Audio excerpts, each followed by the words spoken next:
Welcome to the Marvel Alliance podcast, where we cover anything and everything to do with the Marvel Universe. From comics, TV, and movies, we'll go from the Mojoverse to Earth 616 to New Asgard in order to bring the Marvel Universe right to you. I'm the man without fear, Chris. I'm your friendly neighborhood Brent. Alliance Assemble. Volume 121. We are post SDCC. And right when we think the Marvel Studios can't drop some good news this week, my goodness, they dropped a walloper of one that I wonder if they were waiting for the I's to be dotted, T's to be crossed before they put that out there, because it's a doozy. That's the only thing I can think of, but then I'm like, why not just sit on it until D23? Like, let's be clear, nobody is hurting for Marvel news right now. You just gave us a ton to unpack, but hey, I'm not going to complain at getting more. Exactly. But how has your week been, Brent? Busy, different. It's a different kind of week for me. Tiring in multiple different ways, but yeah, I'm here. Let's talk some Marvel. Yeah, definitely. Yeah, I'm nursing a small migraine, so if I sound a little off, that may be a little bit part of that at that point. But hey, I'm still here. Air conditioning is in and out, but getting a new air conditioning unit next week, so hopefully the problems will be alleviated. But slowly, summer's moving away, and kids will start coming back to the school. So, hey, you know what? I'm enjoying the time that I have. Perfect. Yep. It's weird to think school starts soon, but I'm like, oh, no. Man, it's less than a month. Oh, crap. two more weeks, and staff comes back, so it's going to be fun. So, but all right, let us get the network plugs out of the way. But first, I do want to say thank you to the listeners, the ones who watched live, for all you that joined us or listened to our SDCC breakdown crossover with the Geekverse crew. You have made that not only the number 3 most downloaded episode of 2022, but it was the fastest download that we have seen in even 48 hours. So it was a good time. People were excited and glad that they came to hang out with us. Yeah, it's great. So if you haven't given that a listen, what are you waiting for? Give it all a listen. We break it all down, but we're breaking down some trailers today because we didn't do that a proper breakdown. So Brent and I said, hey, we want to do our real stuff at that point. But again, thank you all listeners. Thank you again, Geekverse, for doing a crossover with us. We greatly appreciate it. A lot of fun. We look forward to the next one. So again, now to the network plugs. We are part of the Geek Ultimate Alliance Network with 8 shows. On Mondays, it is Ranger Alliance alternating bi-weekly with Slice of Film.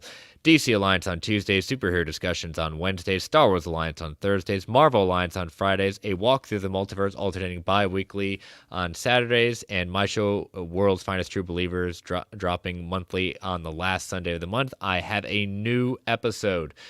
The episode that was planned will be dropping, after this one, because this one came about. I have a creator spotlight. I was not necessarily sure when it was going to happen, but this creator gave me a small window to work with. So when this creator says he's got to work with a small window, I made it happen. It was a very fun conversation. I won't give the creator out. Be on the lookout for that tweet on Friday afternoon. You will see some of the work and probably one dead giveaway of one particular this character that he is infamously known for. It is a very fun conversation, so definitely check that out Sunday morning when it drops. Mm-hmm. And yeah, it's gonna be it's a good one. So hopefully y'all are gonna enjoy that. Brent knows who it is. I do know who it is, and I'm excited. I haven't heard it. I'm excited to listen to it when you drop that. But it's a good one.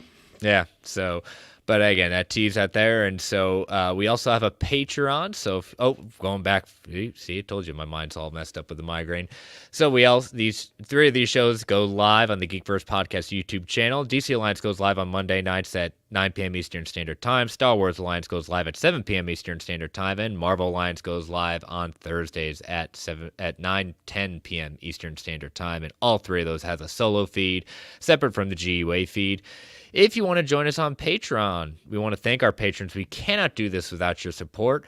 You have a $1 tier with our tip jar and our $5 tier, which is our ad-free episodes, early access episodes, and Patreon exclusive shows. Brent, we dropped our newest episode of We Can Watch This All Day. What did we drop in the feeds for our patrons?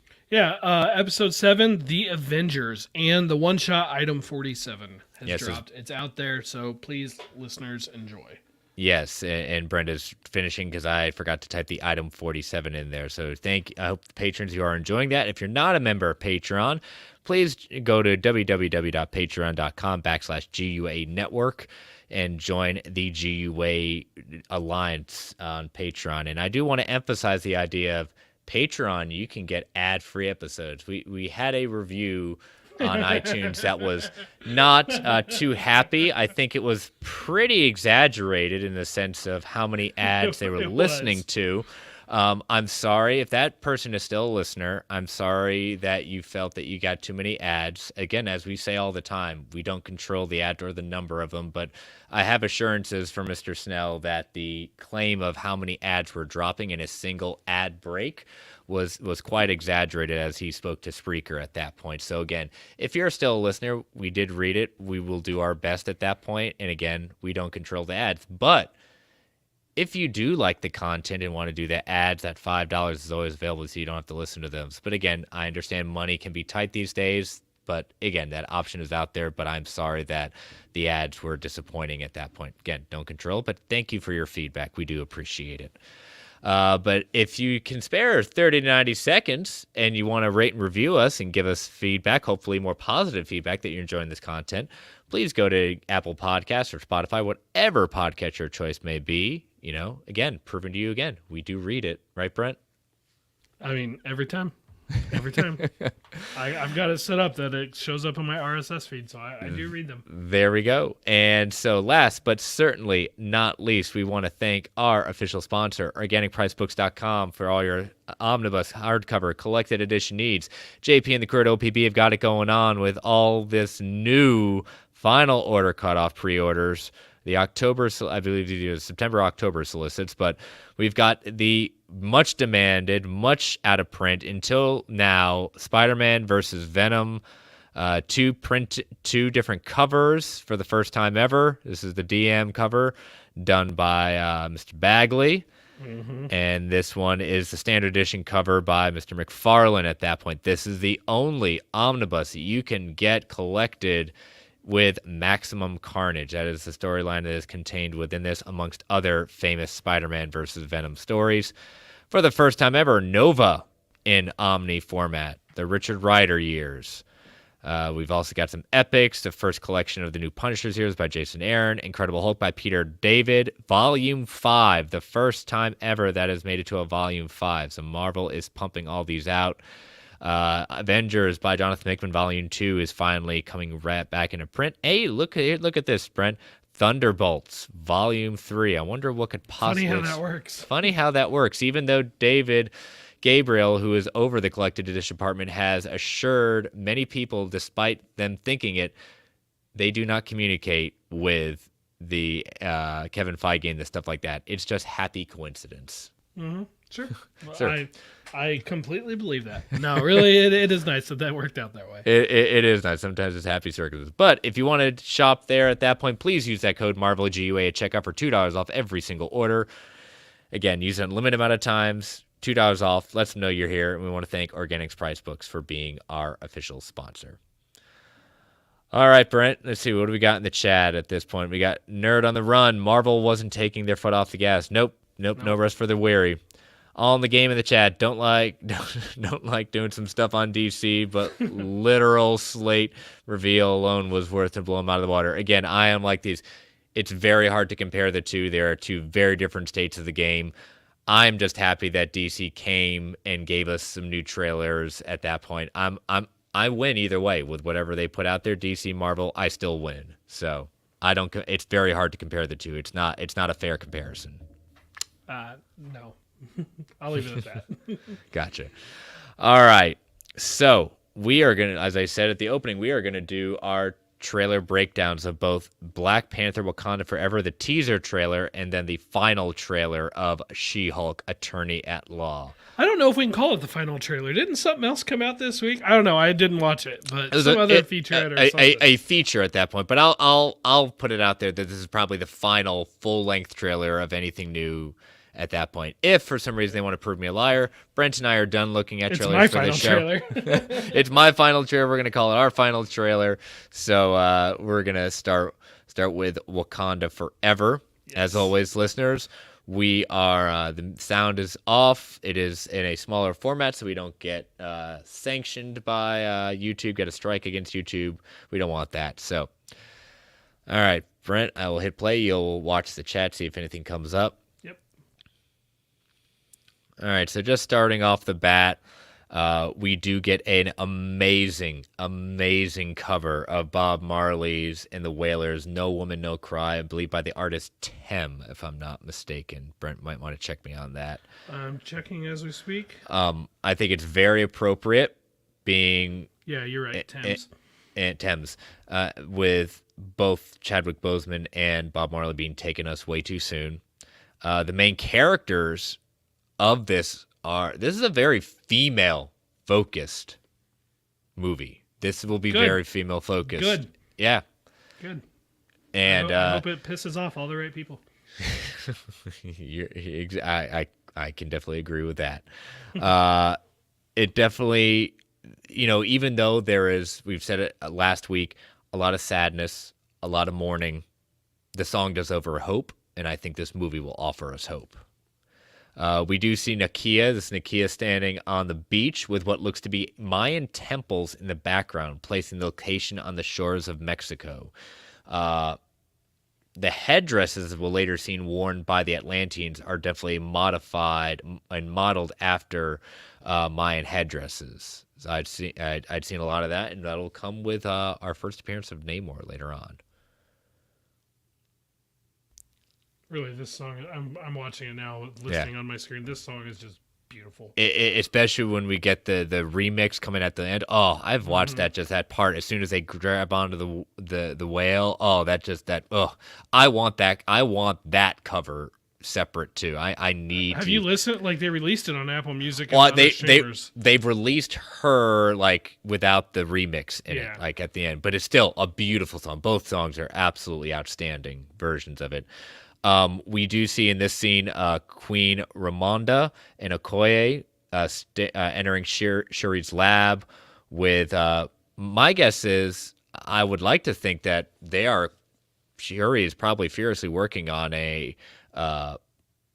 recreating the heart-shaped herb because of what Killmonger did at the end of that last movie.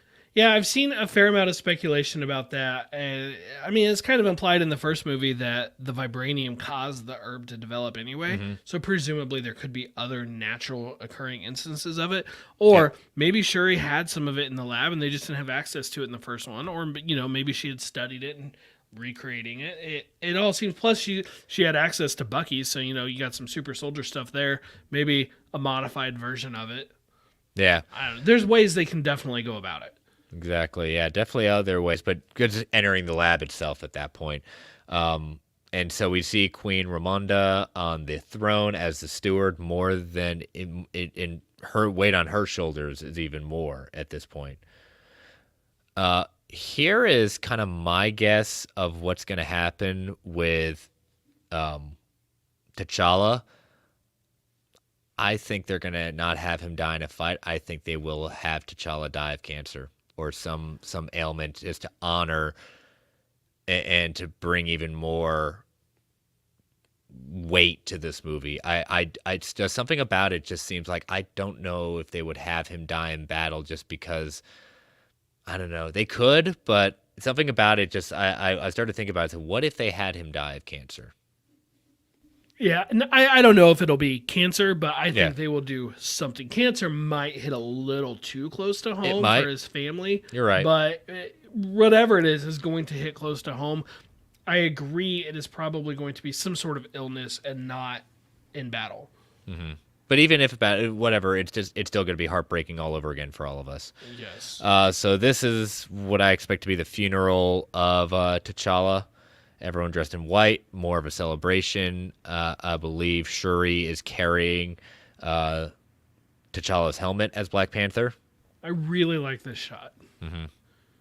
And I love that they incorporated the Marvel Studios. Obviously, that won't be there in the movie. That's fine. It'll look better without it, but for a trailer, I think that's great. So you see Okoye with the Dora Milaje. Coming out of the darkness there. Mm-hmm. Awesome. Now, in the comics, the Dora are from all the tribes of Wakanda and are meant to be potential wives for the king, but he would never marry any of them because it would then favor one tribe over the other. So I'm thinking that maybe these relief sculpture paintings are of representing the different tribes that the Dora are coming from. Now, they could be holding court of a trial for one of their own, or later we do see Michaela. Gotcha. Seeing Brent at that point. Definitely could be holding court of a trial they are holding of one of their own, or later on we're seeing Michaela Cole wearing blue armor fighting against her Dora sisters, playing a character named Anika. In the comics, she trained the Dora on how to fight. She also later formed her own tribe with Io, who she's in love with, and they steal Blue Angel armor and began liberating women from warlords and formed their own rebelling nation against the throne.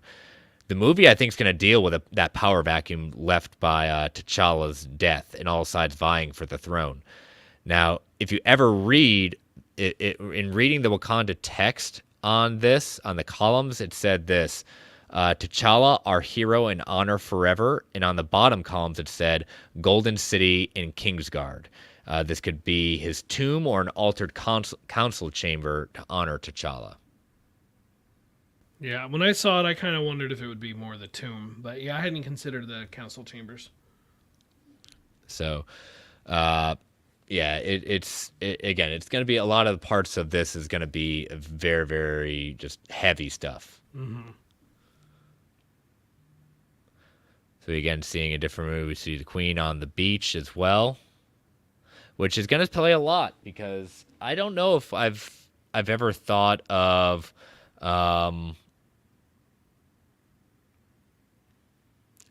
I never thought Wakanda being on the necessary. We never, at least in the versions we've seen of Wakanda, necessarily being near the ocean. But again, it would, at least in the MCU, it would make sense based on what's going to happen later on in this trailer.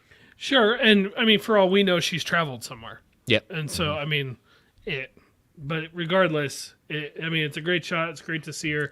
This right here, you know, when we first saw this, I wasn't sure who it was going to be. Like, clearly it's little Neymar. It's a little Submariner. Yes, we do. Yes. Look at the little wings. The little wings are right there at that point. So we get our first look at Neymar, including his birth and wings on his feet. The character debuted. This is how far back Neymar debuted all the way back in 1939, before Marvel had even been founded, in Motion Picture Funnies Weekly Volume 1, Issue 1, and then later in Marvel Comics number 1. He is the son of a human man and an Atlantean woman. It looks to be they're reversing this in the movie, that dad is an Atlantean and mom is human. His father in the comics was a captain of the Lumerian Star. What a callback. Yeah, go all the way back there to the Winter Soldier. Yep. I love that they're doing the wings. The wings are ridiculous, but yes. I love that they're including it. Do you think that this movie is going to reference his mutant history? He's going to have a mutation? He's considered the first, not the first chronological mutant, but the first release order mutant because of how long ago he was released. His first appearance was. Yeah, it'll be interesting to see if they even dive in that thing. He's not going to be in the stint of being blue, because again in the comics he's also not blue, so it goes with that hybrid kind of lineage at that point. But mutant, they could throw that term mutation again out there, because he is very old in the sense of how long they've been around. So I think This is going to be a very massive flashback to show how old he really is. Yeah, in the comics, he was a member of the Invaders with Captain America in World War II, and he at that point was a full adult and stuff, and then he's still around in the present day. He is a very old character. Yeah. He has super strength and vulnerable, can breathe in and out of water without aid for longer periods of time than his people. He's also not blue skinned, and those are wings that allow him to fly.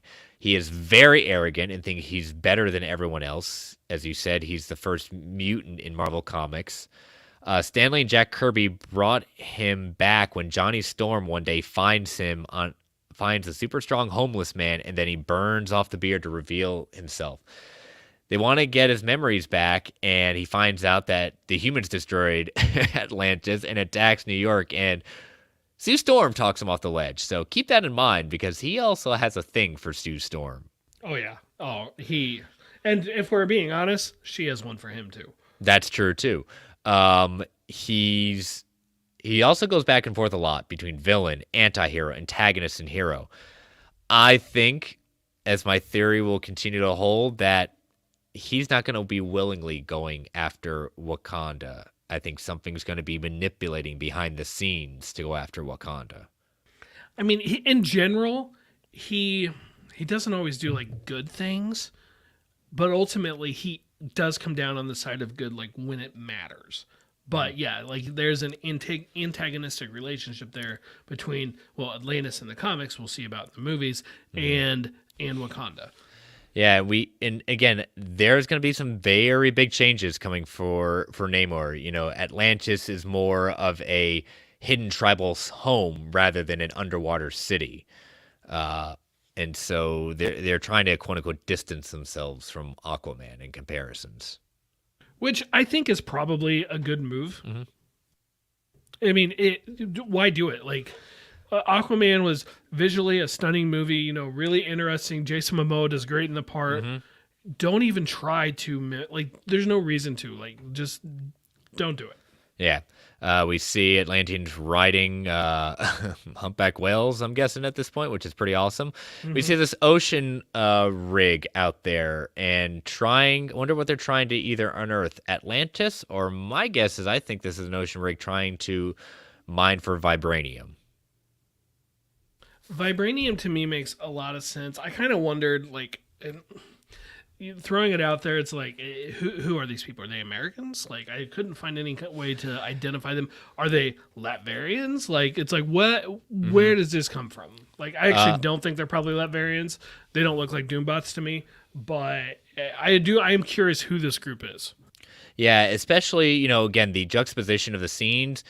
This is not an ocean rig I think is run by Wakandans. I don't, because I think that these soldiers are not going onto the ocean rig. I think these are mercenaries taking over a Wakandan lab, because at one point it looks like one of the right here, it looks like this Wakandan is sending out a distress signal.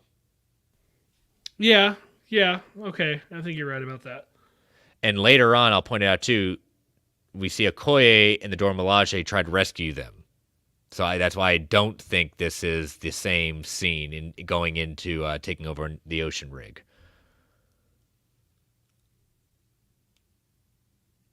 You see these. I believe that's Shuri. That's what I thought too. Mm-hmm.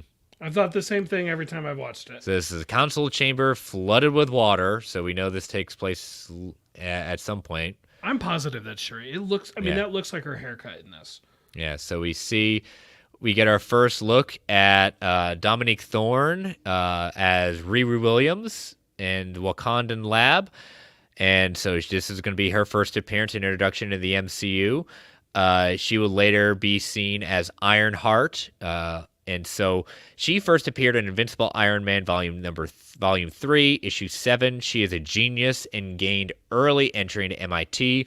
Her best friend and stepfather were shot and killed in a drive-by in Chicago when it inspired her to build a suit of armor using outdated Iron Man tech and stolen parts from MIT. And when MIT security stopped her, it led to her escaping with her Mark I suit, similar to Tony's Mark I.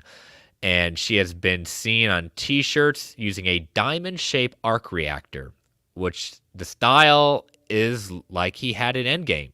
So how did she possibly get a hold of that arc reactor, Brent? You know, they're just lying around, right? Like they're just lying around everywhere. I love that we are getting to meet her in this movie. That they are using this movie to help propel other characters like that. And you know, obviously, we know she's going to go off into her own adventures in the Disney Plus series. It's just like when we found out that we were getting an Ironheart show, like I did not think of the connection to Wakanda. Like I didn't see it, but admittedly, I haven't read a ton of her in the comics. I'm gonna need to fix that. So I just seeing her on it, I'm like, that's awesome. And Yeah. there's a shot later that I love of her in this. Oh yeah, I think we know exactly where we're heading to. Tony did in the comics take an interest to her and her armor building capabilities, and later recruited her to fight against Captain Marvel in Civil War II. After Tony fell into a coma after the battle, she decided to carry on his legacy, taking on the name Ironheart, and is mentored by a hologram, Tony Stark. And she later joined the Champions along with heroes like Miss Marvel. So, again, building that non-existent Miss Young Avengers / Champions property, continuing to do that. Non-existent, sure. Yep. So we see this home being burned. There's younger Neymar with Atlanteans. This might be the human home Neymar grew up in. That's kind of what I took it to be as. And if it's not that, then it's just showing him like the destruction that humans, that surface dwellers, whatever you want to call them, that they, bring with them.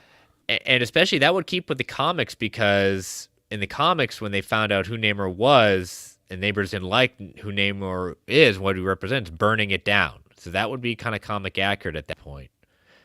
And he then would go on to live with his mother, which is a reverse to Killmonger, who was denied the chance to live amongst his people. Yeah, I wish we'd gotten a shot of the front of him. I won't lie. I'm like, just show. And at this point, I want to see what the wings look like, as ridiculous as they are. So we see Neymar getting out of the water at that point. We see these are Wakandan ships going to the land of that M'Baku rules over. M'Baku looking up. I won't lie. Right here, that shot of him looking up, I'm like, I'm like trying to look at like the armor he's wearing. It's like, is that supposed to be a Black Panther suit under there? I don't think it is. But, when we're watching it that night and we're just watching it one time before we're like pausing and dissecting, the thought crossed my mind. I was like, there's no way they just revealed that, right? Yeah, and this is the beginning of Queen Ramonda's speech. Said it on Saturday. I'm saying it again.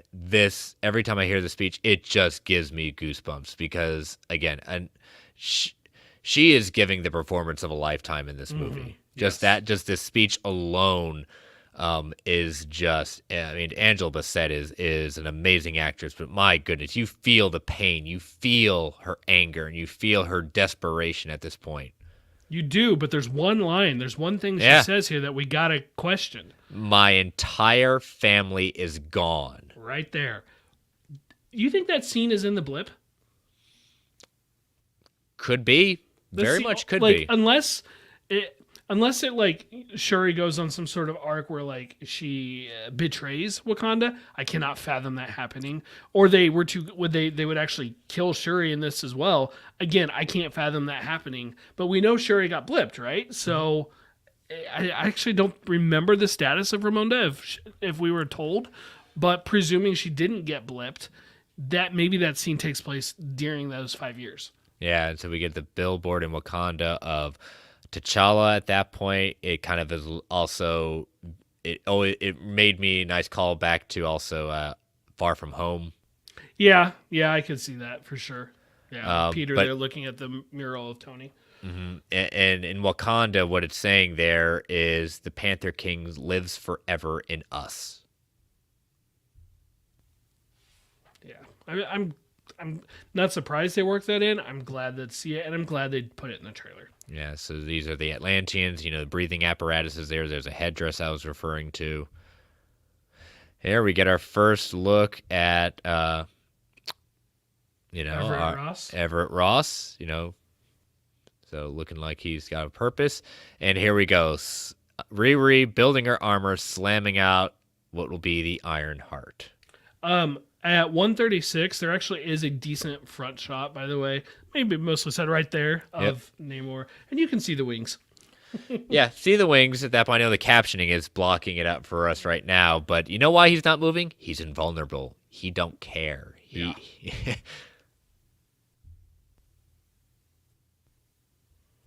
And there's our other Dora, who looks to be on the different side, you know?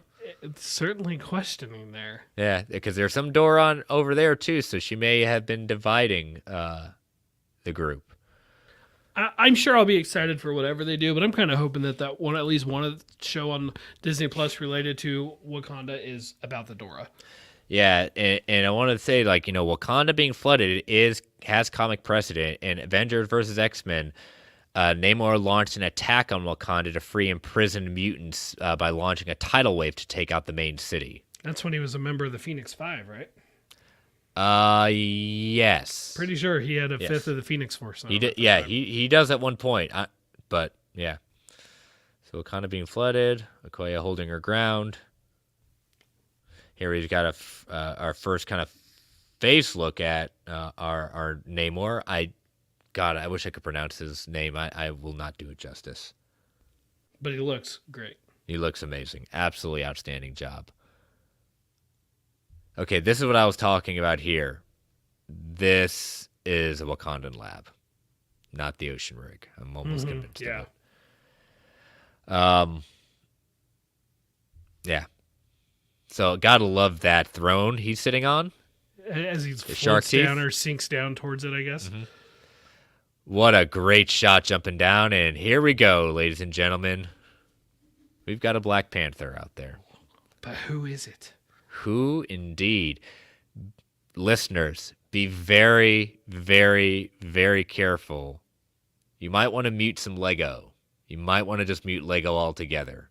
Because like with everything, the toys get made and get out there way before the movie. And we've been warned that there possibly might have already revealed who Black Panther is. Yeah. I will hopefully be able to avoid that. If they reveal it in like an official marketing, like that'll be one thing. But doing it, damn toys. Yeah. So like I said, I'm putting it out there. I've compared this armor, even though it's just from the back, to Killmonger. It is a different style of armor. Yes, it has gold accents, but not the same gold accents that the Killmonger's armor had. We've also heard rumors of possible Michael B. Jordan reprising his role of Killmonger at this point. This does not look like Killmonger's build. It's Michael B. Jordan. No, it doesn't. I've heard a lot of people saying that. Like some have said maybe it's Ramonda, and they're like, nah, it doesn't really look like her either.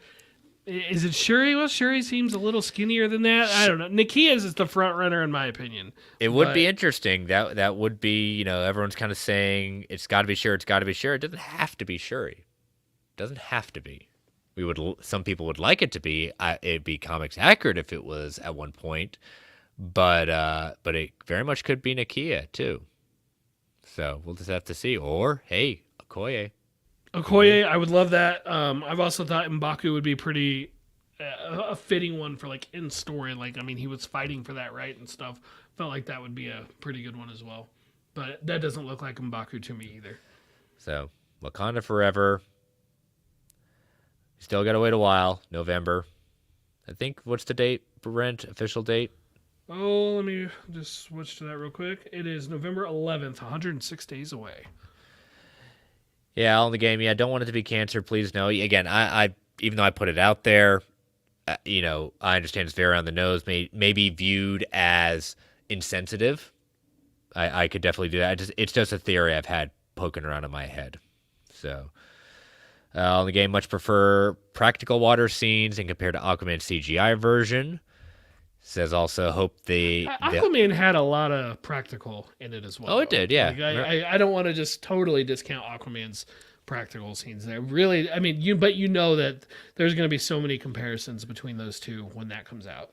All game saying hope the hardcore Tony Stark stands give her a chance. You know what? If they don't want to give her a chance, fine. Their loss, Brendan, mine's gain, and your gain too. All in the game. His human father's home? Yeah, referring to the throne world? Yeah, because mostly seems to be living above water at that point, Namor. David in the chat. Hey, David. Lego stay snitching. All in the game. All in the game? That's just be careful. Be careful. Concerned. I don't know. That may not, depending on who it is, that may not carry as much weight. He might get canceled for that one all the game. Clark Blackburn, welcome to the chat. Powerful and emotional trailer. Fully agree with that. David saying the thumbnail of Ant-Man in the top corner looking down. That's what. Y'all, you guys. M'Baku is way too thick for that suit. Yeah, I think M'Baku is, I think he's happy with what he is. I think the way T'Challa mended a lot of fences in Black Panther has made M'Baku a very powerful ally, more than a antagonist, a thorn in the Wakandan side. Oh yeah, I definitely do not think he's an antagonist at all. Yeah, especially when he's jumping and trying to take out Neymar at one point. So, before we get into She-Hulk, do we have any specific Black Panther questions that we had, or no? Let me scroll through them real quick. I don't remember separating any out specifically, but let me just double check. Brock asking who's wearing the Black Panther suit, which we've addressed, addressed as much as we can, and looks like that's pretty much it. Okay, gotcha. All right, so we're going to take our first ad break before we head into She-Hulk Attorney at Law. So listeners, as always, these ads help keep the lights on in the Geek Ultimate Alliance Network. We don't get to choose on ad, and the number of times you might hear the same ad. Well, again, give you that 3 count to turn that volume down so you don't blow out those eardrums. 3, 2, 1. We'll be right back. All right, so we are back. Hold on, I'm trying to, when you're writing stuff down, sometimes the cursor gets away from you. All right, so now that we got that ad break down, all right, She-Hulk, Attorney at Law, final trailer for Brent and I that we'll be looking at this. I'm just going to say right off the back, Brent, I laughed a lot in this trailer. It looks like so much fun. Like this feels like the She-Hulk comic books, like the Charles Soule run, the Dan Slott run. Like this feels like John Byrne. Yes, like this is gonna be a good one. Yeah, John Byrne, very famous for breaking the fourth wall throughout his run. Let's see, and Hulk messing with her. Yep, air horn. The way only he could. Still in control, not overwhelming. Feeling any rage? Normal amounts of rage, as anyone would feel if an air horn woke him up. Let's go ahead and address the CGI. I think it looks way better than it did in that first trailer. Much better. There's still a couple shots in here that felt a little wonky to me, but on the whole, like this isn't going to be like I don't see me talking about the CGI very much. Like I don't think it's going to bug me. And you know what? At that point, with everything that's been revealed about VFX, sorry, guess what? This is what happens when sometimes you rush a thing and don't give it the proper time and pay the people what they deserve. I'm sorry, I'm going to say it over and over again. You're not wrong. Do better, do better, do better. You can do much better. But I love Hulk when he says, for comedy, absolutely being necessary. I love it throughout this whole thing. Jennifer is beating her cousin. Mm-hmm. Yeah, and to be fair, it doesn't look like Hulk really tried that hard to throw that boulder, but like... Don't you try to take that away from her? She still chucked it farther, and this scene right here, the yoga, like he's trying, so, and it's impressive he's doing that, but then she just busts this thing out. I don't even know what that's called, but insane. Yep, just more training at that point. Yeah. That all feels like early to me, like first, second episode. And we have heard, again, Brent and I have not seen the featurette. We're not going to watch it. We want to stay as much in the dark as certain things. We have heard that her origin has changed. I think I'm cool with that. Brent, are you cool with an origin change for her? Yeah, I mean, I would like it to be tied to Bruce somehow, but even if it's not, okay, I'll mention once, I wish that had been tied to Bruce, and I'll move on. Yeah. He says, if you want to return to life with Laura, I respect that. Love this fourth wall breaking. It's like, he doesn't mean that. And I love it that he heard that. Yeah, it's such a great screenshot there. All right, Green Marvel Studios logo. This is taking place, I believe, in San Francisco. I believe this is also Frogman. I gotta assume because we know he's in it, so we're getting views of all these new superhumans, and that Holden wants She-Hulk to lead the superhero division for them. The meeting of Blonsky, and that she has problems because he tried to kill her cousin. It's like, we're good with that. It's nice to see him back after so long. It is.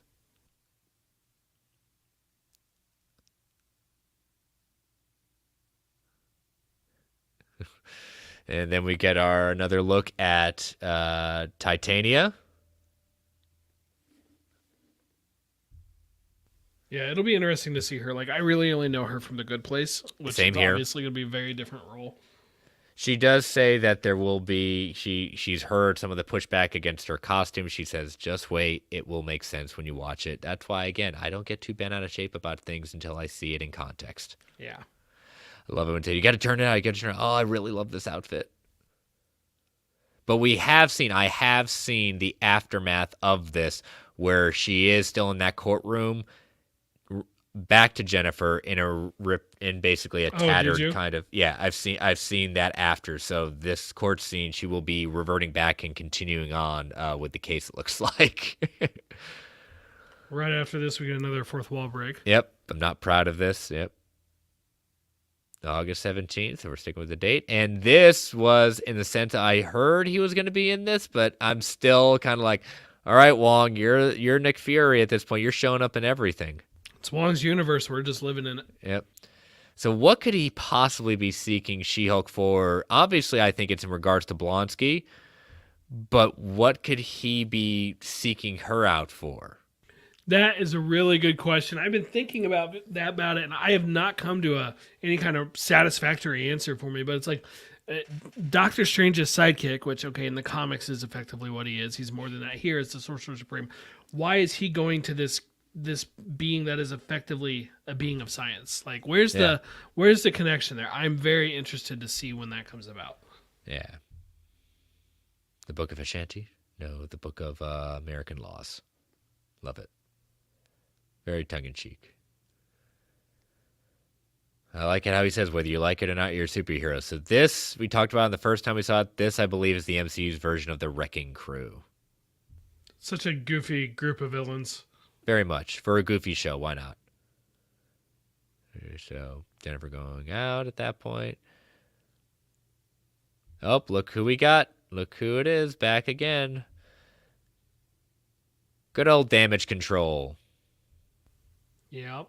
Yep, not too surprised. I think they're going to be showing up in several of these series. Yep. Looks to be she's in such a weird support group. And her flicking off Bruce. That probably won't be X'd out when the actual show comes out. But probably Brent, not. Here we go. This is what we even got more excited about. Ladies and gentlemen, we have the yellow and red costume. That is Mr. Matt Murdock, Charlie Cox. Right, Brent? Please don't break my heart. I mean, we know it's him. we already know it's him. So yeah, I'm thrilled with this. You know, it's 2024? Is that the year of Daredevil Born Again? That's definitely the year of Daredevil with those 18 episodes. Ridiculous. But we don't have to wait that long. We don't have to wait that long. I love it. They're just not showing the helmet because we know the helmet's going to be slightly different, probably yellow as well. And you know what? I don't even care. I don't need it. I know who that is. Like, it's fine. Yeah. It's fine. I look forward to seeing it. I want a character poster. For him, but I don't need it. I'm excited.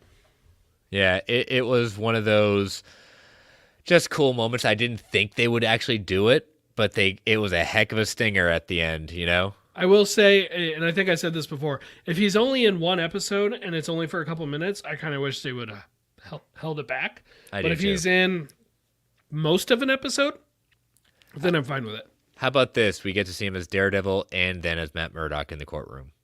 I would say even if for just one episode, I agree they should have kind of saved it. But if we get a little bit more than just this scene, what it's going to be, I'll be even happier. And really, they should have saved it for us. Yes. But, like, for the GA, like, that's a good thing. Charlie Cox is Daredevil, so it wouldn't surprise me if, a picture of him does come out. Charlie Cox is Daredevil. Like, that was a really popular show. So and still a tease. Still a tease. You know, because such a tease, right? Coxies. So David Reed saying CGI a lot less distracting than the first. I can watch an episode like this and not be taken out of the experience. Yes. And David, you're right. He is a really good lawyer. So, all right. Any final thoughts on She-Hulk before we head to the news? No, let's go to the news. All right. So as I change our background for appropriateness at this point, well, we got a heck of a news story drop. And what was this, come Monday or Tuesday? One of the two at that point. Really early this week. It was Hollywood. Tuesday. Yeah. All right. Tuesday. Hollywood Reporter breaks this exclusive. Avengers The Kang Dynasty to be directed by Shang-Chi filmmaker Destin Daniel Cretton. As revealed in San Diego Comic-Con, we saw the two Avengers movies, one back to back, one of them being The Kang Dynasty, and it is set to direct Destin Daniel Cretton. And it's, we're going to give credit where credit is due. Mr. Snell put it out there on Saturday night, because I had asked the question, who is available if it's not going to be the Russos directing these movies or any of these movies? He put out Shang-Chi. I can definitely see Secret Wars directed by, Ryan Coogler, if this is who they're going to give it to. Yeah. Because again, they did not say he's directing both. So this very much sends the signal that they're looking at two different directors. That means that Destin is going to be privy to everything what's going to be leading up to his movie. That besides being extremely jealous of just having that, but he will see and understand everything that's leading to the end of this phase. It's just, again, what he did and achieve with Shang-Chi, not just the box office success, but how much it did in the sense of relegating people to understand who Shang-Chi is. I mean, yes, good for him. Yes, let him take it. It's more than deserved. With Destin Daniel Cretton getting this job, I have one question and zero complaints. Like, I adored Shang-Chi. And I know a lot of people want to throw in this caveat of, the first two acts were great, but I didn't like the third act. No, I love the movie. Maybe I think the first two acts were better than the third act, but I love the movie start to finish. Yeah. I'm very excited to see what he's going to do here. My only question is, what does this mean for the Shang-Chi sequel?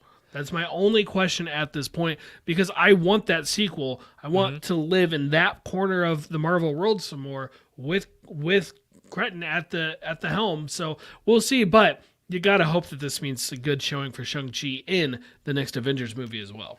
Yeah, especially since we only have 3 movies in Phase 6 revealed. So, and there's plenty of time, plenty of stuff. Yep. And we know it's, especially at this point, it's very possible the slate could adjust. So there's still time. And also doesn't preclude, just because we don't get a Shang-Chi proper sequel, doesn't mean that just like Wong is showing up all over the place, doesn't mean Shang-Chi can't show up a little bit too. Marvel in this same article confirmed that Bassam Tariq is directing Blade, scheduled for November 3rd, October filming later this year. Julius Ona is directing Captain America: New World Order. And then Jake Schreier from Paper Towns is directing Thunderbolts, which will close out Phase 5. So they got a lot of confirmations from this one thing, from Marvel confirming this information. I love how it says, and again, this is Hollywood Reporter, will star Anthony Mackie as Captain America after the heat that they took for dancing around that, trying to fit in every version of SEO that they could. I love that they just came out and called it as it is. Yeah, you're right. That's right. Sam Wilson is Captain America. And Feige noted to Deadline that the Russos were not involved in Secret Wars. I am starting to believe that, but I still think there's a non-zero chance that they're not involved yet. They haven't, signed all the contracts yet. I feel like the way the Russos have been answering those questions recently makes me think it's still very much on the table. But regardless of whether or not they do Secret Wars, I would love it if they would come back and do something. And if they wanted to come back but do something smaller in scale like The Winter Soldier, okay, sign me up. Yeah, what's All in the Game saying? I saw he's chat as I'm fixing something real quick. All in the Game says, unpopular opinion, probably, but don't want two Avengers movies 6 months apart. Hope Secret Wars gets pushed back 6 months for logistical reasons and to let things breathe properly. I understand that feeling. I feel like I can't answer whether or not things need that time to breathe properly until I see the products. And especially with what we were hearing from the news, the VFX people unionizing, not being happy, things like that. I said it in the chat. Travis has said it with Geekverse, and even last time and last Saturday. This is a date that could easily shift, and it's saying, "Hey, we need more time. We don't have a director yet. Let's let this breathe. We have no writer for this yet. We have no other team assembled for this. So, I mean, it's going to be very much a lot riding on this because of ending this next trilogy of phases."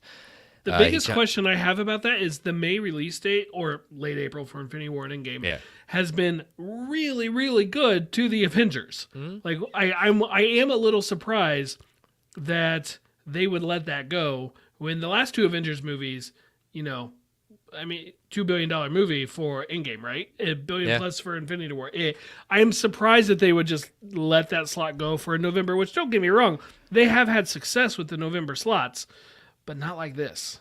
Nothing like this. Like I don't think any of their November movies have hit $1 billion. No, not at this time. I'm trying to think about the ones that did. Captain Marvel was March. Iron Man 3 was May. Black Panther was February. Civil War was the May movie. I don't think any of them have done that. But this is an Avengers movie. It carries a different kind of weight. It does. It does certainly carry a different kind of weight. You're not wrong there. All in the Game also said the writing team of Marcus and McFeely are just as important to him as the Russos. 100% co-sign that for sure. Marcus and McFeely have been there since Captain America: The First Avenger. They worked on all the Cap movies, Infinity War, Endgame. They even, take this for what it is, had a pass at the script of The Dark World, but that was one of those scripts that like multiple writers went through that. Exactly. Clark Blackburn says Spider-Man will wear black suit for the first time in Secret Wars. Interesting, maybe. I you know what? I'm gonna say it. I think they're right about that. Yeah, I'll give it a fact. Yep, yeah, we'll definitely give that one a fact, an unofficial fact or fiction at that point. With that movement at that point, like I just said, Avengers carries a different weight with it. But thinking about Kevin Feige may be playing some chess, saying it's going to come out that year, holding that date, possibly if they're going to make a shift or something else, they want to hold that date because if they release it, they may try to alter and move some. I don't know. They can hold the date without naming it as an Avengers movie, though. True, but how many other untitled Marvel movies are there? It's also scare away competition from something. I don't know. That's where I'm more getting at. I'm getting conspiracies there, tinfoil hat at that point. Call me crazy at that point. It's theory time. Let's put on that tinfoil hat. But hey, either way, we win. These movies are coming out. These movies are happening. Do you think we will get a named director for Secret Wars at D23?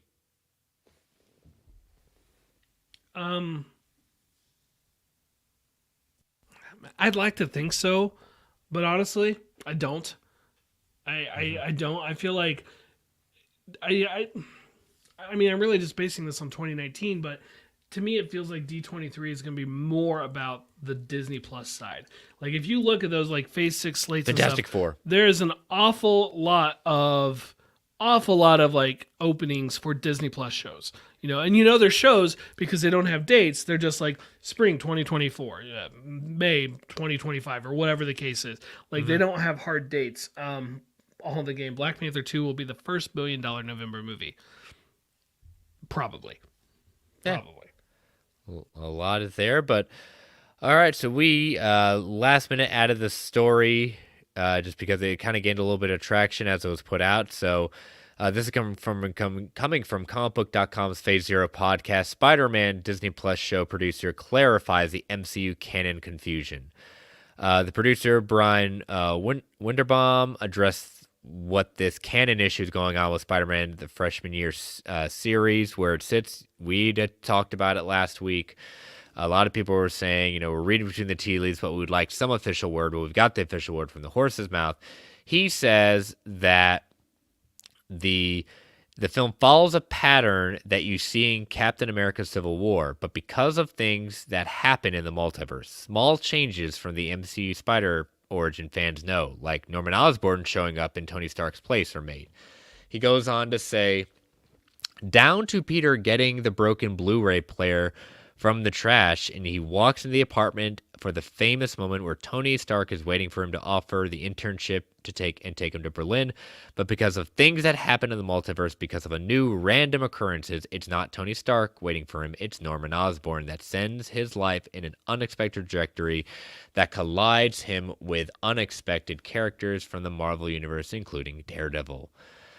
This was originally billed as before the events of Captain America Civil War, which still kind of rings true. However, it is not MCU's sacred timeline and basically is taking a longer form of What If. Yeah, it is before Civil War. It's just not the Civil War that they implied, or they knew everybody would infer, let's say.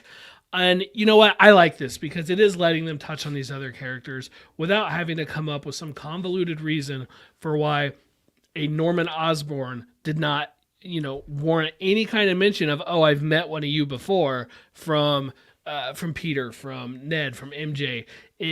Same with Dr. Octopus. Like, why would they have been laughing at his name if they've known who Dr. Octopus was, right? Like, it could not have been. So I'm glad they didn't sit on this for too long. Credit to comicbook.com for getting this from him, from Brad Winderbaum. Good. That's the right decision. And Travis Hines, skip forward 10 seconds. Personally, I'd prefer it if all the Sacred Timeline stuff was live action. So there, I said it. There, you're out there. It's out there. Deal with it, right? That's right. So, all right. So let us take our next, probably last ad break before we head into listener feedback, Fact or Fiction's Comic Book Club. Listeners, as you know, these ads help keep the lights on the Geek Ultimate Alliance Network. We don't get to choose what ads come on, nor how many times you hear them. Not necessarily more than 10 times. Don't be exaggerating, people. And I'm not bitter about that at all, aren't I, Brent? So, but again, we're going to give you that 3 count to turn that volume down before they come on. 3, 2, 1. We'll be right back. And we are back. Well, Brent, you put out the call twice for questions, and we got a lot, including you said a few of them you'd have to kick to next week just because we had so many. Well, it's there. Like if we had gotten too many more, I probably would have had to do it. But I think I got everything. So, listener, if I missed your question, I am sorry. My DMs are open. Shoot them back to me. I'll make sure we get them on the list for next week. But yes, we definitely had quite a few there. First up from Multimedia HQ. They say, not being a reader of the comics, I'm curious if you both think the Kang Dynasty story is too big for one film. Same questions for Secret Wars. I'm sure the two movies will blend together. What do you think? Well, the Kang Dynasty, I believe, if memory serves, was 12 issues. 16 when I go, according to Wikipedia. Okay, 16, okay. So that was, actually, they could have gone on from what I remember from behind the scenes stuff. That was almost could have been a 2-year plus arc. And they decided to cut it back a little bit. So the epicness of it is there. The potential for it, 2 movies is there. But we haven't even seen proper Kang in the MCU yet. We've seen He Who Remains, but that's not Kang. We're going to see our first version of Kang, Quantumania, which doesn't happen until early next year. So in seeing how many times Kang is going to show up as we march towards Kang Dynasty, I don't know if I brought this up last week or you and I offline, but it's a matter of, are we just taking the title of the arc and taking kind of an homage to what's there of the essence of the Kang Dynasty, of Kang coming in with an army and taking over the Earth, and being more like Age of Ultron in the sense of name only and just a little bit, or are they really going to try to be true to the comic in much more than just the spirit of it? I don't know. So it could be 2 films, but I think, again, they've gotten very good at adapting things or homaging certain things. So it's going to be a grand scale. I don't see a 2-hour limit on this, as we've heard from our previous movie, Thor: Love and Thunder, that had supposedly gotten a 2-hour limit to it. But yeah, Secret Wars. Oh yeah, you could make Secret Wars a freaking like trilogy within itself. if they're going after Jonathan Hickman's run. So I mean, this really like my answer to that applies to both, and it's along the lines of what you just brought up. Like Civil War was like an adaptation, right? Like they took the Civil War storyline and they adapted it for a movie. With Age of Ultron, they used the name, they used the villain, and that was it. I could see this going either one of those directions, but to me, with how long that story is, it's either going to be very loosely adapted or it's just going to be the name and it'll be a new story about Kang. And if it is, that's okay. Like I don't care that Age of Ultron has nothing to do with the Age of Ultron comic book series. Like whatever, that's fine. It's a cool name, so I'm glad they used it. But Secret Wars, I think, might go 2 movies. I think Kang Dynasty is going to be enough, but I could see Secret Wars becoming a part 1. David Reese saying, have you all seen the set photos of Jonathan Majors lately? Kang been hitting those weights. Well, here's the other thing. Jonathan Majors is also in Creed 3, which just got delayed till next year. So he was hitting the weights even before MCU proper. He is a very ripped individual right now. I have not seen that, but it looks like David just sent it to me. So let's take a look. Yep, he's ripped. Yeah, that guy got big. Yep. Yes, all in the game confirms also as well. Majors is in Creed 3. So it was a twofer. He was getting in shape. Considering like Kang is supposed to be an amazing fighter, like he's no slouch. Like good, great, love to see it. Yeah. All right, what's our next one? All right. Also from Multimedia HQ, what do we think of Secret Invasion being 6 episodes? Isn't that also a huge arc? Is that enough? Same answer, really. Yeah, this is another adaptation, and they were very clear on this one, saying it was more homaging the idea of who do you trust, and what the idea of a threat amongst the invasion of the body snatchers, almost at that point a suspense thriller. So they're not going comic accurate in the sense of trying to mirror everything in there because there's just way too much there. So I'm fine with them taking the essence of that one. I'm okay with that. All right, from Jim Scruggs. Will Marvel retroactively rename Guardians of the Galaxy to Guardians of the Galaxy Volume 1? I don't think they will. I mean, they've never done it before, so there's no precedent, but I mean, that's how you get a precedent. Someone does it first, right? But well, they did rename Indiana Jones when it was just straight Raiders of the Lost Ark to now Indiana Jones and Raiders of the Lost Ark. I mean, did Marvel? Actually, no. Let me amend it. The title cards for Jessica Jones is now AKA Jessica Jones, yes, like in the show. But the name, like the listed name of it, is still Jessica Jones. So I think there's a non-zero chance, but I would not bet on it. Yeah, no, do it, don't do it. I'm still like the movie. Doesn't matter. Yeah, no, doesn't matter at all. And then Jim also wants to know what we think of this fan cast idea. Henry Cavill as Dr. Doom. You're gonna hide that man's beautiful face behind that mask. People say, well, you can see him beforehand. You know what? Henry Cavill, would I like to see it? Sure. I like the actor. I like him as a person at that point, but I just think he's very happy with what he's doing right now, and he doesn't have to join the MCU. I have mixed feelings about it. The specific casting as Doom, I actually don't see that. Like I don't see that being the part he would play.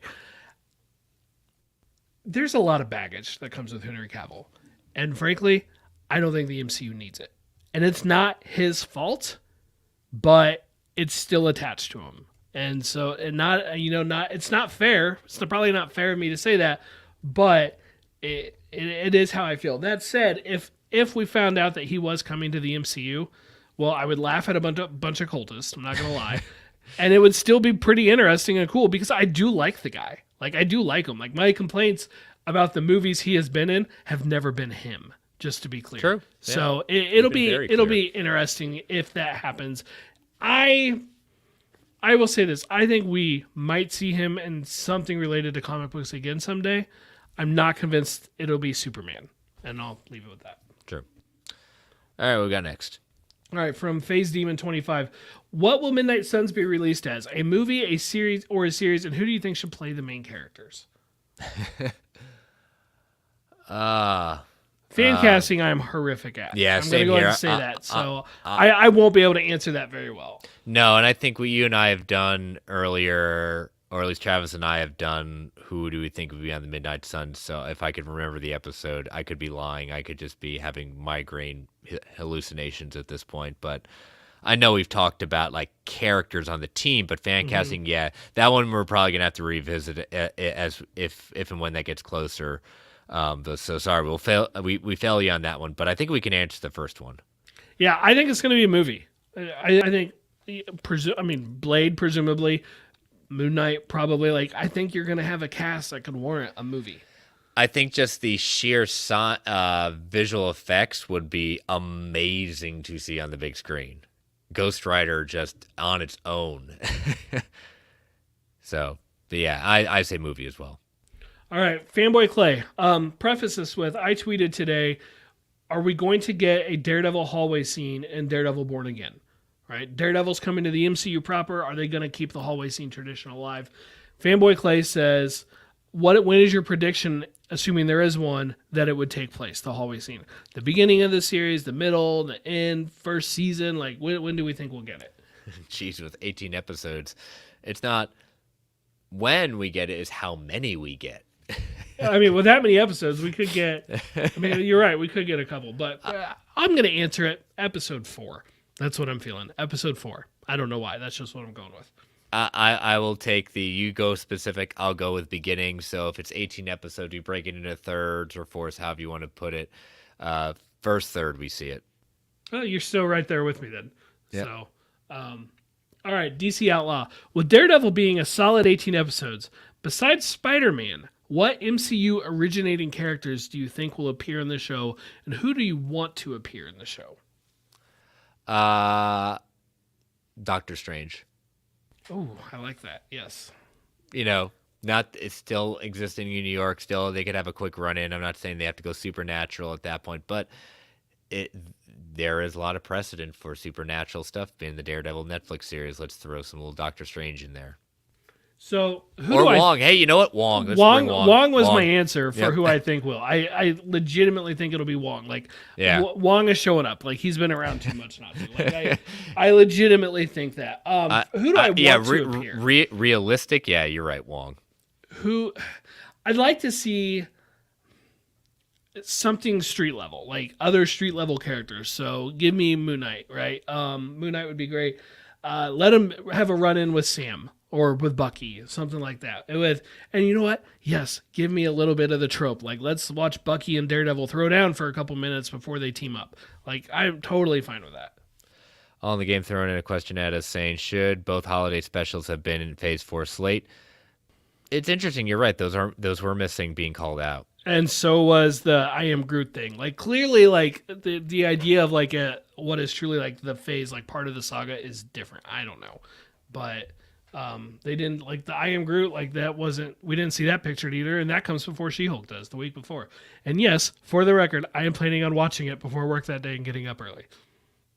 Well, why wouldn't you? I don't want to be spoiled on it. I Exactly. don't care that Why it's would you? 20 minutes only and made for kids. So I don't want to be spoiled on it. I guess I've heard they're closer to 30-minute episodes, so closer to the 9-hour long episodes. Okay, I'm assuming that's referring to Daredevil, but that's still... 9 hours of content, like we're talking 3 movies there. That's awesome. Again, we keep winning, Brent. We keep winning. That's right. It's insane. All right. A few questions from the Brockman. Speaking of Daredevil, do you think we're going to see Rosario Dawson in the new Daredevil show? Yes. I would agree. I think at this point it's more and more likely. Oh my gosh, I'm forgetting his name. The actor who plays the DA Tower the DA in the 3rd season. Like, he recently posted on Instagram basically the Daredevil Born Again logo. And I'm like, oh, that's... you're talking about the detective. Yeah, but he becomes the DA later. You're right, yeah. And like even like if they're like if he's posting that, I'm like even they're going after everybody. Again, I will say it over and over again. Everything and anything is on the table in the multiverse. That includes you, DC. Anything and everything is on the table. I want it on the record that I did not say that. That was you. Oh yeah, I said it. Royce and Johnson, you know what? I'm proud of it. And not DA Tower. I'm sorry, I'm mixing my names up. Brett Mahoney is who he played. So not the DA. He becomes, he starts off as one of the uniform cops and goes to the detective because he gets the bust on the Punisher. I should definitely have known that. Rosario was loving the Wakanda Forever trailer on Twitter. Box office predictions from All in the Game. $1 billion. I'll go with $1 billion. I don't know. I actually don't know, but maybe. Anyway, Rosario Dawson, yes. I think she will have an appearance. Do I think it'll be major? No, I don't, because she's, too busy hopefully making us some awesome Ahsoka content, but I think she'll have an appearance. And we already answered that one with acknowledging Neymar as the first mutant. We already answered that one too. Yep. Okay, so from Zaduki, Yep. how much, if at all, do you guys think the Beyonder will factor into the MCU's iteration of Secret Wars? None. None. Wow. I will say none, and the only reason I say that, not because I say, it's too out there. For kind of, we had Eternity in Love and Thunder. It has nothing to. It has nothing to do with that. I just think this is a very Kang focused thing. They're replacing the idea of the Beyonder with Kang at that point, particularly if they are not going for 1984 Secret Wars. They're going with Jonathan Hickman due to incursion. So I say none. I'm sorry, but nothing to apologize for. I just didn't expect and let's be fair too. The Beyonder was more of a background character, very much background character in the original one. Beyonder really didn't become a bigger thing until Secret Wars 2. So I think the answer lies with what they did with the Collector. A small part in a couple movies, but nothing bigger than that. Like nothing bigger than, I guess Guardians would have been the most screen time he had, right? So nothing bigger than that. Not even as much as what we got with the Game Master and Thor Ragnarok. But on that level, I think that's the absolute most they're going to do it. I'll buy that, but I'll stick with my none. So fair enough. Eventually, we'll do a Fact or Fiction on it. We will. All right, Travis Snell. When are we getting the announcement for the Secret Wars director? I kind of touched on that earlier. I don't think D23. I'll do a percentage chance on D23 versus saying none. I say that there is a 30% chance. Wow, 30% is not bad. If I was going to do that, I'd maybe say 10, 15. But realistically, I think sometime next calendar year. I think in 2020, by the end of 2023, we will know who it is. Maybe around probably not Disney Plus Day, maybe around San Diego next year or something, but not, I don't think, to be wrong, I don't think D23 will be it. Hey, we'll put it back to Mr. Snell. Mr. Snell, what do you think at that point? You have a show. Answer your own question. Or he can tag on, he's our producer of this, so he can tag on his own post-credit scene. Oh, we'll see now if he hears this part. All right, from David Reese, with Daredevil getting 18 episodes, could this longer season length become more of a focus instead of the 6 to 8 episodes we've been getting? Or are Charlie Cox and Vincent D'Onofrio just so good they could not be contained to 6 to 8 episodes? Well, when he was a boy. When I was a boy. Honestly, I think it's an experiment. That's what I think it is. Maybe they have heard some of the people who joking. They've obviously heard listen to us. Maybe they really have heard the criticisms of you need to mix things up with your episode count. I don't think what anybody had in mind, but I think it's an experiment. So we'll see. Yeah, I mean, it's a heck of going rubber banding into the other direction at that point. So we can always assume that there's probably going to be fluff episodes, some filler episodes at that point. But you know what? We're getting a MCU proper Daredevil show. None of this referring to the incident in New York and things like that. Just kindly thinking, maybe they're in it. Maybe, But yeah, I think 18, you're right, it's an experiment. I think you and I have said it over and over again. 8 to 10, 8 to 13 seems to be a sweet spot for these kind of things. So I want to say thank you, all you listeners who answered the call, and these are some very good questions. Yes, thank you. And again, if I missed it, collecting it, my fault. Sorry. Send it to me again. And really, you can send questions to me at any time. Just if it's a DM, tell me it's for the show. So I don't think you're just asking me a question right then. And send to me. The show's account DMs are open. We've gotten questions from there. My DMs are open at that point. Same thing as Brent says. Just let me know if you're not asking just for my sake. You want to ask on the show. All right. So Fact or Fictions from last week. Brent, these were yours. Bucky's next live action appearance will be in Wakanda related project. 39% said fact. 61% said fiction. Number 2, in Loki Season 2, we will get a flashback of Sylvie running from the TVA as a child. 68% said fact, 32% said fiction. And number 3, at least one of the Defender characters will appear in What If Season 2. This was very close, Brent. 48% said fact, 52% said fiction. So just a bit outside. I feel like we got close to that with Daredevil in this Multiverse Spider-Man freshman year. We got close. It's not what I meant. Like, let's be clear, but close. Gotcha. All right, so my turn this week. All right, I'm gonna get a little. We didn't get any Madam Web. We didn't get Sony, so I'm gonna bring some of that that fabulous Sony Spider-Man universe. It's Morbin time. It's Morbin time. This time it's Craven time. In Craven the Hunter, though Chameleon will be thought of as the main villain, it'll actually be Craven's father, Vladimir. Fact. I think that makes a lot of sense for Craven the Hunter. He's too closely tied to the Chameleon, like, as brothers.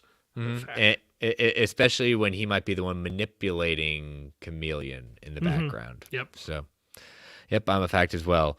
Number 2, there will be a major death in Ant-Man and Quantumania that will either be Hank or Janet. Ooh. I'm going to say fact, but I don't like you for that one.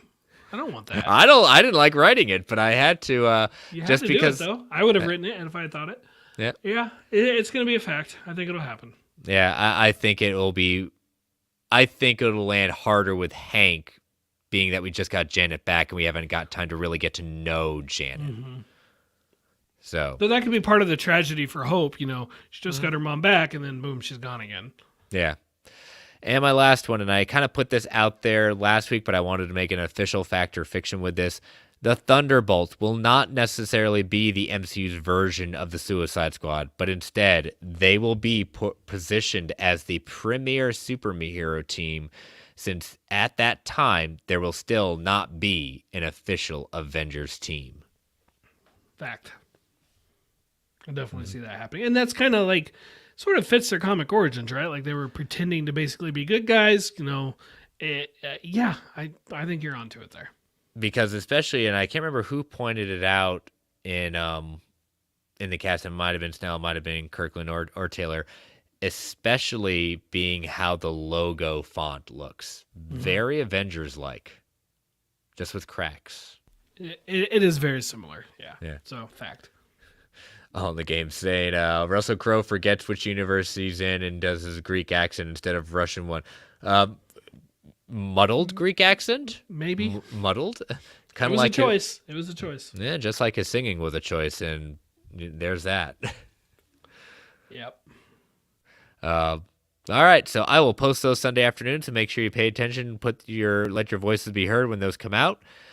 All right, so we have our next issue of Comic Book Club, Secret Wars number 3. What did you think, Brent? I really enjoyed this one. Right off the bat, you know, Doctor Strange and Doctor Doom are just, they're conversing, and clearly Doom is in charge, right? He's the god Doom. But Strange is like on another level. He's not one of his just regular subjects. And it comes out that they have a great respect for each other, and that they seem to remember the world that came before. And it's revealed that it could have been Strange in the role of the god, and he just didn't want it. Yeah, especially they are the ones who, at this time, we see that they clearly remember what happened. They're not this amnesiac, have no idea about it. No, they clearly know what happened and what they did. And it's rather interesting in the sense of Strange being on Doom's side, or at least with Doom. Right, like it's like you're Doctor Strange, you're the Sorcerer Supreme. Like, how are you okay with this, right? Mm-hmm. Like, and maybe he's trying to just steer the boat in a direction that's not horrible, but I'm like, reality has changed, like, but and he just seems to go along with it just fine. Not what I would have expected when I first read this. Yeah, and then we flash to where we left off with the ship that had Thanos and the Maker and a whole bunch of the Black Order, and as Strange investigates, he also senses there's someone else on the ship. Who is on that ship? Who was a stowaway on that ship? Miles Morales was able to hide from Thanos. Bravo, bravo. Yeah, that invisibility, that dedication. So they're saying like, what, and more like he's more in shock. Like, wait a minute, you remember what happened? So we get a flash to back to Doom's kind of Doomsdot or whatever they're calling the land, and him having a conversation with Sue Storm. I can't, in this interesting way, like we get those very rare revelations of what Victor looks like underneath the mask as Sue takes it off. They are together. Don't know if they're married necessarily, but they definitely are very much together. But she does refer to the difficulty in what happened to Johnny in the decision regarding Johnny. Yeah, and they turned him into the sun. Very interesting there that they do that, but lets him, I guess, shine his light forever, seemingly. And then we get an even bigger revelation that Strange not only knows what's going on, he's been hiding something. He's been hiding the other ship that held the heroes on there, and has just, as Miles comes out, is saying, I've got to commit what I have, and the heroes that were on that ship, and of course, who's going to come out? One of the first ones is Peter recognizing Miles recognizing Peter, all this stuff. I mean, we've got Captain Marvel, Thor, Star-Lord, Phoenix-eyed, Cyclops, who's always wrong. Whoa, no, Cyclops was right. I love that Peter and Miles recognize each other, because it's like, I mean, it is the multiverse. You don't know that it's the versions you met, but it is. But because at this point in time, they had met once before in Spider-Man, in the first Spider-Man series. And so they had met once before. That one had they were fighting Mysterio. It's a really good book. If you haven't read it, I would definitely encourage you to read that one. But it's nice to see those two reunited. It's as always, I'm just playing with you, Brock, at that point. But I will say I'm going to hear about that. You will hear about that. He can also message me and voice his anger. But I will say he was right about one thing that has happened recently in the X-Men with Cyclops making some very interesting decisions lately. I agree with Cyclops on that, so I will give Cyclops that one. But the fact that Black Panther asked Steven, how long did you find a raft? And he said 3 years ago. But he also says it's been 8 years since the events of the previous issue. Yes, it has. And then finally we flash to where Thanos, the Maker, and the Black Order are all hanging out at that point, making their plans of what they're going to do, but they are suddenly visited and surrounded by the Thors. I love that page. What a great ending. And, Thanos is basically saying the answers will find us because I'm looking up, and here they are. Yep. And I love Alex Ross's art on all these covers. The next one's even more amazing with Strange, Doom, Susan, Valerie, and Franklin in the background. So. Yep. And now that we've talked about it, I can read the next one. There we go. That's what we do. Make your dreams come true, Brent, right? That's right. I dream big. I want to read 10-year-old comic books. 8 years old, whatever. Whatever. It's always at your fingertips, right? There we are. Go iPad. There we go. All right. Well, we had a very, very good episode. Necessarily not a lot of many different news stories, but enough big news stories to kind of make us have a good full show. So we're eating good as always. But Brent, how can they follow you and plug your and I would say plug your TikTok, actually, because your TikToks are your new shows. Yeah, I guess. Yeah, Brentak Prime on TikTok and the same on Twitter. And again, my DMs are open, so feel free to send in those questions at any time. Yep. And you can follow me on Twitter at Chris Balga. You can follow this show on Twitter at Marvel 8 Podcast. You can follow my other show, World's Finest True Believers, at Finest Believers. You can email the show at marvelalliancepodcast@gmail.com. You can follow the Geek Ultimate Alliance Network at GUA Pod Network. Feel free to tweet, email if you want to provide feedback, fact or fiction, to ask us questions. Continue to rate and review the Marvel Alliance solo feed, GUA feed on Apple Podcasts, Spotify, whatever podcatcher choice may be. Want to thank you all for listening. Thank you all for joining us live in the chat. Stay safe out there, everyone. And as Stan the Man would say, Excelsior, true believers. Well, Brent, post credits, I might have given Brock a little hard time about Cyclops being wrong every once in a while, but I think we can owe him. We owe him one. Let's toss him a bone, because we did not answer one of his questions, and I think we need to make that our post credits for today. Yeah, so from the Brockman, and I did warn him ahead of time that we were bumping this question down to this area. He says, do you think any of the Fantastic Four X-Men characters will have any involvement in Secret Wars? Right there, I'm going to just say yes, especially the FF, but yes. I will agree with that. The real thing I wanted to mention, he says the 2025 timeframe might allow the MCU to cast their own actors by then. Here's the thing. There's been this story going around lately that none of the big sites have gotten it. It's all been like the B and C level scoopers. And so it's like there might be some truth there, but it also might just be a lot of hot air, or one person says, did you hear this? And then someone else says, oh, I heard this. And so they both post it. The story basically says that due to contractual obligations, Marvel cannot recast the X-Men until 2025, sometime in 2025. I don't know the specific date. I was trying to find the sourcing on this. Illuminati had an article on it. I think it goes back to Reddit. It does imply. Hey, remember, the internet cannot tell you wrong. I know, it's a front page of the internet or whatever. But regardless, apparently this also applies to producers. I don't think it's true. They have studio options, right? I cannot fathom that. I mean, the producers, let's set that aside. The actors, I cannot fathom that Fox entered into a contract that they could not recast a character if they wanted to without some sort of penalty. That blows my mind. Producers, maybe not, but even then, it's a different interpretation of the character. Mm-hmm. It's not if they were going to bring in Hugh Jackman and continue that Wolverine, it might be different, but they're not. So I genuinely don't think this is true. But you know what? If it is, fine. Wait till 2025. I don't want Simon Kinberg coming back and doing his third take on the Phoenix Saga. He's already had 2 chances. He's out. I don't want him coming back. So just wait. I don't care. Play it safe. 2026. Let's just make sure that if it's true. Yeah, when I saw that started going around, I was like, you know what? It's just so weird that would hold something up like that. And I don't think many, if any of the characters, are saying that, not that they didn't want to return to those roles, but it doesn't seem they're necessarily, oh, you won't be able to make this movie without me. And I saw this other theory is just oh, that's why they couldn't call him Professor X in Doctor Strange: The Multiverse of Madness. That's why they called him Charles Xavier. They would have said Charles Xavier the whole time. Yeah.